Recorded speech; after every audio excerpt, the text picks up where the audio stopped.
Ötən ay uşaq hüquqları haqqında yeni qanun layihəsi birinci oxunuşda qəbul edildi. Qanunda uşaqların müdafiəsi, sosial təminatı, dini azadlığı, sosial şəbəkələrdə iştirakı və s. barədə öz əksini tapıb.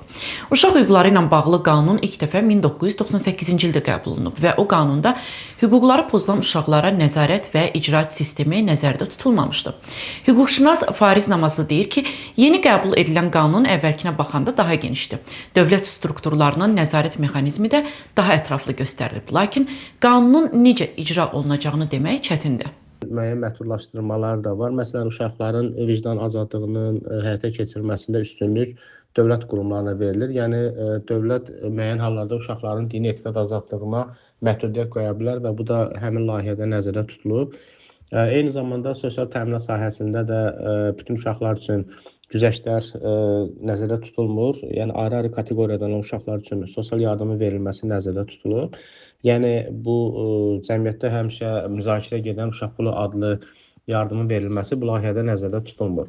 Həmçinin təhsil sahəsində də uşaqların pulsuz icbari ümumi orta təhsil almaq hüququ nəzərdə tutulur. Lakin uşaqların məktəbəqədər təhsil müəssisələrində təhsil alması qaydalarına görə yalnız dövlət məktəbəqədər təhsil müəssisələrində xüsusi kateqoriyada olan uşaqlar qəbul oluna bilər. Yəni, dolayısıyla bütün uşaqların mütləq şəkildə məktəbəqədər təhsil müəssisəsində təhsil alması şərti nəzərdə tutulmayıb.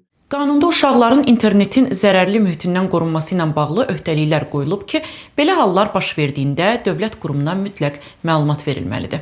Amma uşaqların sağlamlığına və inkişafına zərər vuran məlumatlardan qorunması ilə bağlı təklif olunan normalarda nəzarət mexanizmləri əks olunmayıb. Yəni, uşaqlara bu zərər verən məlumatlardan hansı qaydada qorunması mümkün olacaq, o mövcud deyil. Eyni zamanda sosial şəbəkələrə çıxış və internet təhlükəsizliyi ilə bağlı konkret yaş limitləri və qadağalar da layihədə ayrıca nəzərdə tutulmayıb. Deputat Razi Nurullayev deyir ki, bugün uşaqlar üçün əsas risklər məhz rəqəmsal mühitdədir və yeni qanun uşaqları daha yaxşı qoruyacaq.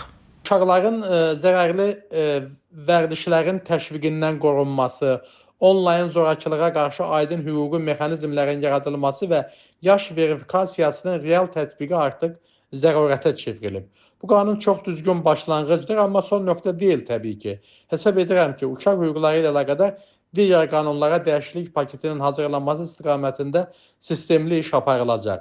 Yalnız bu halda biz uşağı həm hüquqi, həm sosial, həm də informasiya mühitində real şəkildə qoruya biləcəyik.